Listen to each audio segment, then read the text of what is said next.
How to make multiple posts on Instagram. In this video, I'm going to show you guys how you can simply make multiple posts on Instagram. So all you need to do is simply get into your Play Store first and make sure that your Instagram application is updated. And if it's not, just do it because the near features won't be able to support the previous versions of the Instagram. Once you have done that, just get back and open up the Instagram application on your mobile phone devices.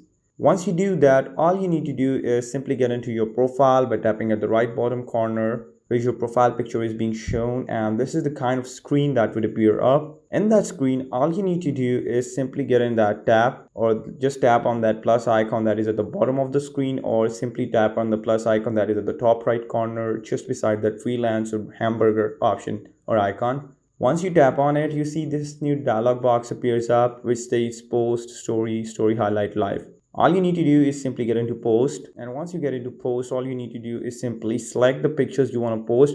But on that screen, you'll see this double page icon that is at the right in the middle of the screen. Just select them and you see that it has now just turned blue. And afterwards, just select two of the other pictures and just tap on that blue icon for the next. And once you go there, you can edit the post or choose the filters from there. And once you're done with that, just tap on the blue sign or that arrowhead once again, and now you can write a caption. Afterwards, all you need to do is simply tap on that tick option and your post would be made instantly. So this is how you basically make multiple posts on Snapchat. And if you guys still have any query or question, just comment down below. I would love to answer that. Plus, don't forget to like, comment, share, and subscribe the channel of How to Digital, and don't forget to click that bell icon to receive notifications about more awesome videos like this. Till then, peace. Take care.